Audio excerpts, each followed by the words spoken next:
दोस्तों आज का वीडियो बहुत खास होने वाला है। अगर आपने अभी अभी डीमेट अकाउंट खोला है या आप स्टॉक मार्केट में आना चाहते हैं लेकिन आपको समझ नहीं आ रहा है कि कहां से शुरू करें, तो ये वीडियो आपके लिए है। मैं आपको सच बताऊं, जब मैंने स्टॉक मार्केट शुरू किया था तो मुझे भी कुछ नहीं पता था। मैंने भी गलतियां की हैं, पैसे भी गवाए हैं, बहुत चीजें धीरे धीरे सीखी हैं और आज मैं चाहता हूं कि जो गलतियां मैंने की वो आप ना करें। आज की वीडियो में हम बिल्कुल आसान भाषा में समझेंगे स्टॉक क्या होता है, शेयर खरीदने के बाद कंपनियों में आपकी क्या पोजीशन होती है, ऑप्शन क्या होता है, फ्यूचर क्या होता है, निफ्टी सेंसेक्स बैंक निफ्टी क्या होता है, हेजिंग क्यों जरूरी है और सबसे जरूरी सवाल, कब हमें ऑप्शन ट्रेडिंग में आना चाहिए। तो वीडियो को पूरा जरूर देखना। स्टॉक मार्केट क्या है, सबसे पहले यही समझते हैं स्टॉक मार्केट होता क्या है। स्टॉक मार्केट एक ऐसी जगह है जहां कंपनियां अपने शेयर बेचती हैं और लोग उन शेयरों को खरीदते हैं। भारत में दो बड़े स्टॉक एक्सचेंज हैं, नेशनल स्टॉक एक्सचेंज और Bombay stock exchange. National stock exchange को एनएसई भी बोलते हैं और बॉम्बे स्टॉक एक्सचेंज को बीएसई भी बोलते हैं। यहाँ पर कंपनियों के शेयर खरीदे और बेचे जाते हैं। शेयर क्या होता है, अब सबसे जरूरी सवाल है शेयर होता क्या है। सरल भाषा में समझो, जब आप किसी कंपनी का शेयर खरीदते हो तो आप उस कंपनी के छोटे से हिस्से के मालिक बन जाते हो। उदाहरण से मैं समझाता हूं, मान लो एक कंपनी है जिसकी कीमत 100 करोड़ है और कंपनी ने 1 करोड़ शेयर बनाए, तो एक शेयर की कीमत 100 रुपये हुई। अगर आपने उस कंपनी के 100 शेयर खरीदे तो आप उस कंपनी के हिस्सेदार बन गए। शेयर खरीदने के क्या फायदे होते हैं, कंपनी बढ़ेगी तो आपका पैसा भी बढ़ेगा, उस कंपनी से आपको डिविडेंड भी मिल सकता है, लॉन्ग टर्म में अच्छा रिटर्न भी मिल सकता है। नुकसान भी होते हैं, वो मैं बताता हूँ। कंपनी खराब चली तो पैसा घट सकता है, गलत शेयर खरीद लिया तो नुकसान भी हो सकता है। हमेशा कंपनी का हमें फंडामेंटल चेक करके ही कंपनी का शेयर खरीदना चाहिए। अच्छी तरीके से कंपनी का रिसर्च करने के बाद ही हमको उस कंपनी का शेयर खरीदना चाहिए लॉन्ग टर्म के लिए। बहुत लोग डीमेट बना लेते हैं लेकिन समझते नहीं है कि इसका काम क्या है। डीमेट अकाउंट आपका डिजिटल लॉकर होता है जिसमें आपके शेयर सुरक्षित रहते हैं। जैसे बैंक में पैसा रहता है वैसे डीमेट में शेयर भी रहते हैं। इंडेक्स क्या होता है, अब हम बात करते हैं इंडेक्स के बारे में।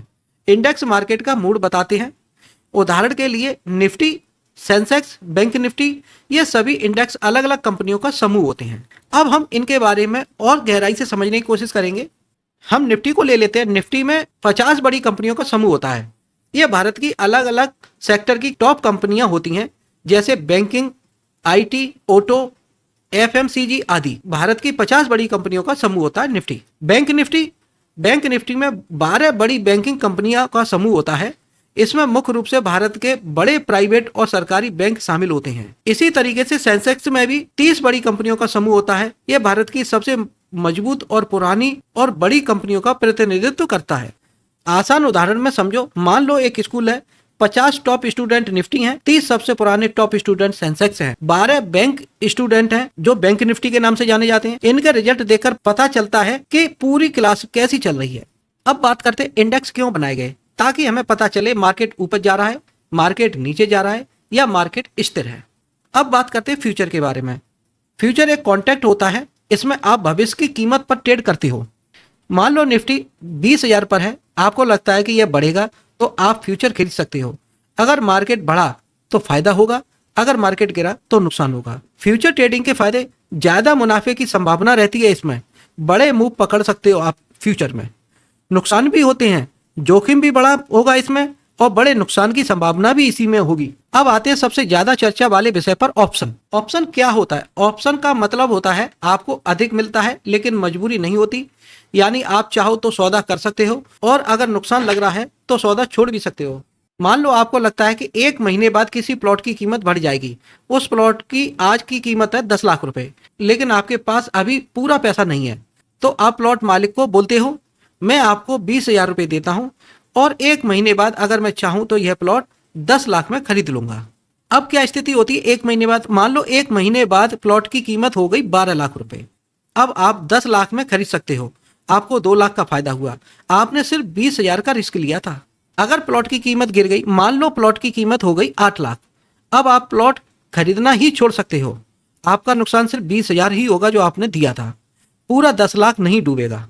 यहाँ प्लॉट की जगह शेयर या इंडेक्स होता है और 20,000 रुपए को कहते हैं प्रीमियम। ऑप्शन कितने प्रकार के होते हैं, ऑप्शन 2 प्रकार के होते हैं, कॉल ऑप्शन और पुट ऑप्शन।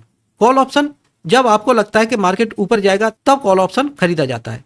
जब आपको लगता है कि मार्केट नीचे जाएगा तब पुट ऑप्शन खरीदा जाता है। ऑप्शन को 3 मुख्य कारणों से बनाया गया था। जोखिम कम करने के लिए, मान लो आपने शेयर खरीदे हैं और डर है कि मार्केट गिर सकता है, तो आप पुट ऑप्शन खरीद लेते हो, जिससे गिरावट में नुकसान कम हो जाता है। कम पैसों में ट्रेडिंग कर सकते हो।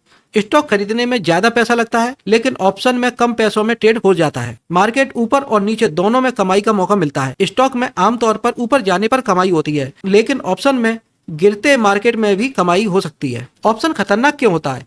इसमें टाइम लिमिट होता है, प्रीमियम जल्दी खत्म हो जाता है, गलत ट्रेड में पूरा पैसा जा सकता है। अब बात कर लेते हैं हेजिंग पर। हेजिंग का मतलब होता है अपने नुकसान से बचाव करना। मान लो आपने शेयर खरीदे हैं, लेकिन आपको डर है कि मार्केट गिर सकता है, तो आप पुट ऑप्शन भी खरीद सकते हो। अगर मार्केट गिरा तो ऑप्शन फायदा देगा, अगर मार्केट बढ़ा तो शेयर फायदा देंगे।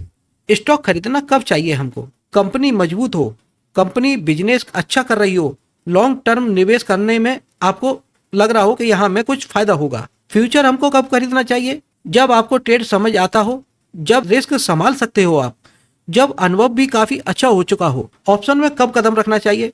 चार्ट समझते हो, इंडिकेटर समझते हो, रिस्क मैनेजमेंट जानते हो, कम से कम 6 महीने सीख चुके हो। ये सारी जानकारी आपके पास है, तभी ऑप्शन में आपको आना चाहिए। सबसे जरूरी बात, रिस्क मैनेजमेंट स्टॉक मार्केट में सबसे बड़ा हथियार है। रिस्क मैनेजमेंट है, एक ट्रेड में पूरा पैसा मत लगाओ। स्टॉप लॉस लगाना बहुत जरूरी है, लालच मत करो। ये सारी चीजें आपको ध्यान रखनी चाहिए। दोस्तों, स्टॉक मार्केट आसान भी है और मुश्किल भी है। अगर बिना सीखे आओगे तो नुकसान होगा ही होगा। अगर सीख कर आओगे तो पैसा भी मिलेगा और ज्ञान भी मिलेगा। मैंने खुद गलतियों से सीखा है और चाहता हूं आप सही रास्ते से सीखो। अगर आज का वीडियो आपको पसंद आया हो तो लाइक जरूर करना, चैनल को सब्सक्राइब करना और कमेंट में बताना आप स्टॉक मार्केट में नए हो या पुराने हो।